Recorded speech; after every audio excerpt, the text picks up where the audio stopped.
Recent గా Japan ఈశాన్య తీరాన్ని గత సోమవారం రాత్రి ఒక శక్తివంతమైన అది కూడా 7.5 మ్యాగ్నిట్యూడ్ తీవ్రత గల భూకంపం జపాన్ ని కుదిపేసింది.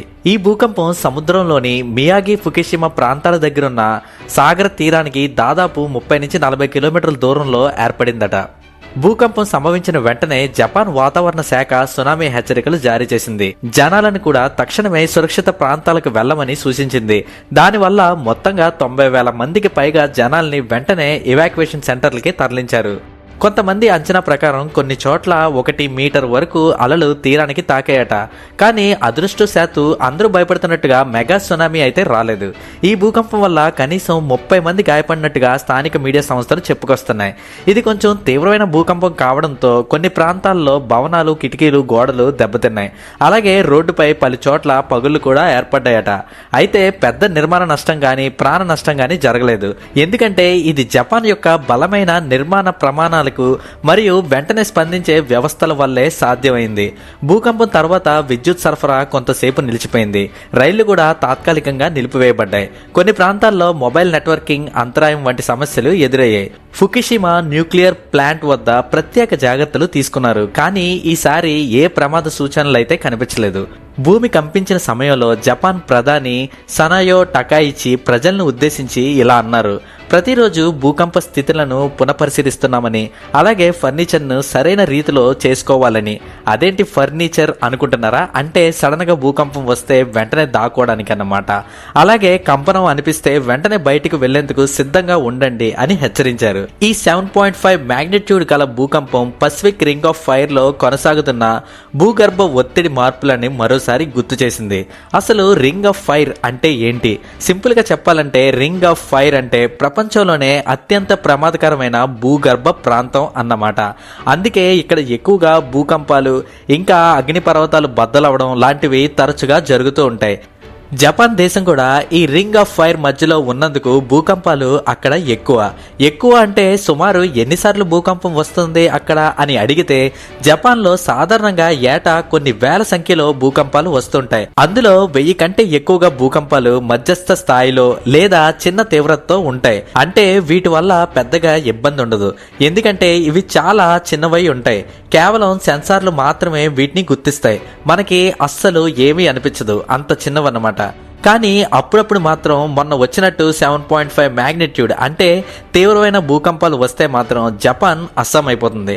ఎందుకంటే ఇది దేశమంతా భయపడే మెగా సునామీకి దారి తీసే అవకాశం ఉంది కాబట్టి. భూకంప నిపుణులు, సముద్ర శాస్త్రవేత్తలు, భూగర్భ శాస్త్రవేత్తలు ఇటీవల కొన్ని ముఖ్యమైన ప్రమాదాలు సంభవించే అవకాశం ఉంది అని భయపడుతున్నారు. ఎందుకంటే జపాన్ పసిఫిక్ తీరంలో ఉన్న నాన్కైత్రూ ప్రాంతం ప్రపంచంలోనే అత్యంత ప్రమాదకరమైన సెస్మిక్ జోన్ లో ఉంది. ఇక్కడ ఉన్న టెక్నికల్ ప్లేట్స్ విపరీతమైన ఒత్తిడికి లోనవుతూ ఉంటాయి. చివరిసారిగా ఇక్కడ 1944, 1946 మధ్యలో పెద్ద భూకంపాలు వచ్చాయి. మళ్ళీ 100 సంవత్సరాల తర్వాత ఇలాంటి సంఘటన మళ్ళీ జరుగుతుంది అని అంచనా వేస్తున్నారు శాస్త్రవేత్తలు. సైంటిస్టుల హెచ్చరిక ప్రకారం వచ్చే 30 ఏళ్లలో ఒక భారీ మ్యాగ్నిట్యూడ్ కలిగిన భూకంపం 90% వచ్చే అవకాశం ఉందని, ఈ భూకంపం వచ్చిన వెంటనే 15 నుంచి 30 మీటర్ల వరకు సునామీ జపాన్ తీరాన్ని తాకుతుందని, అప్పుడు సునామీ వేగం గంటకి 700 నుంచి 900 కిలోమీటర్లు ఉంటుంది. అంటే 5 నిమిషాల్లో తీరాన్ని చేరుతుంది. ప్రజలు పారిపోవడానికి కూడా టైం చాలా తక్కువగా ఉంటుందని చెప్తున్నారు. అసలు ఇంతకు ముందు ఇలాంటి భారీ భూకంపాలు కానీ దానివల్ల సునామీలు కానీ జపాన్లో వచ్చాయా అని అడిగితే 2011 టోహోకు ఎర్త్ క్వేక్, దీని మ్యాగ్నిట్యూడ్ దాదాపు 9.1. మార్చి 11, 2011లో వచ్చిన ఈ భూకంపం మెగా ఎర్త్ క్వేక్ గా గుర్తించబడింది. ఇది జపాన్ హిస్టరీలోనే వచ్చిన అత్యంత పెద్ద భూకంపం. 40 మీటర్లు అంటే దాదాపు 130 అడుగుల వరకు సునామీ అలలు వచ్చాయి. కొన్ని ప్రాంతాల్లో 10 కిలోమీటర్ల లోపలికి నీరు వచ్చేసింది. ఫుకుషిమా డైచి న్యూక్లియర్ ప్లాంట్ లో భారీ ప్రమాదం, 3 రియాక్టర్లు కూడా మెల్డౌన్ అయిపోయినాయి. దీని ప్రభావం ఎంత భయంకరంగా ఉందంటే దాదాపు 20,000 మంది ప్రాణాలు కోల్పోగా చాలా మంది కనిపించకుండా పోయారు. 4,50,000 మందికి పైగా నిరాశ్రయులయ్యారు. అంతేకాకుండా $235 బిలియన్ నష్టం కూడా జరిగింది. ఇది చరిత్రలోనే అత్యంత ఖరీదైన నేచురల్ డిజాస్టర్స్ లో ఒకటిగా మిగిలిపోయింది.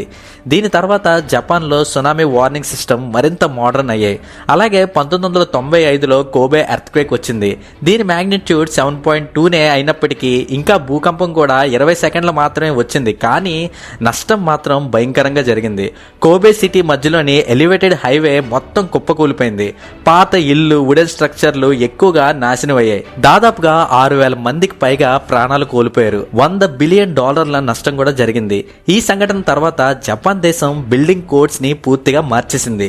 భవనాలన్నీ కూడా ఎర్త్క్వేక్ రెసిస్టెంట్ అయ్యాయి. హైవేస్ అండ్ బ్రిడ్జెస్ రీఎన్ఫోర్స్మెంట్ కూడా జరిగింది. ఎర్లీ వార్నింగ్ సిస్టమ్స్ అభివృద్ధి కూడా చేయబడ్డాయి. జపాన్ కి భూకంపం కొత్త కాదు, సునామీలు అంతకంటే కొత్త కాదు. వాళ్ళు ఈ విపత్తులకి అలవాటు పడిపోయారు. అలాగే ప్రతి విపత్తు తర్వాత తిరిగి నిలదొక్కుకోవడం అలవాటు చేసుకున్నారు. అందుకే ఎన్ని దెబ్బలు తగిలినా ఆ దేశం మాత్రం అన్ని రంగాల్లోని ముందే ఉంటుంది. అందుకనే జపాన్ని వన్ ఆఫ్ ది స్ట్రాంగెస్ట్ కంట్రీగా చెప్తూ ఉంటారు.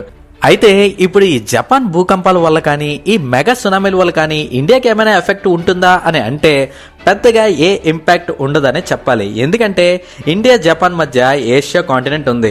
సునామీ అలలు మెయిన్ ల్యాండ్ ని దాటలేవు. జపాన్ సునామీస్ పసిఫిక్ ఓషన్ లో మాత్రమే వ్యాపిస్తూ ఉంటాయి. కానీ ఇండియా ఇండియన్ ఓషన్ సైడ్ లో ఉంది. పసిఫిక్ ఓషన్ నుంచి వచ్చే అలలు ఇండియా వరకు చేరే అవకాశం లేదు, అస్సలు లేదు. ఇవి south Korea, Russia, Taiwan, Philippines, Hawaii, US west Coast వంటి పెసిఫిక్ రిమ్ దేశాలకు మాత్రమే వెళ్తాయి. జపాన్ మెగా సునామీ వల్ల ఇండియాకి నో డేంజర్. మెగా సునామీ జపాన్కి ఇంకా రాలేదు. ఒకవేళ వచ్చినా కూడా ఇండియన్ ఓషన్కి చేరదు. ఇండియన్ కోస్ట్ లైన్స్ అయిన Andhra, Tamil Nadu, Orissa, Kerala, Gujarat safe. Waves travel చేయడానికి భౌగోళికంగా మార్గం అయితే లేదు. కాబట్టి జపాన్లో వచ్చే డిజాస్టర్స్కి ఇండియాకి జీరో ఇంపాక్ట్ అన్నమాట. సో మన ఇండియా ఫ్యామిలీ సేఫ్. సో ఇది ఫ్రెండ్స్ ఈ వీడియో. మీకు ఈ వీడియో నచ్చితే please do like, share and subscribe my channel. Thank you.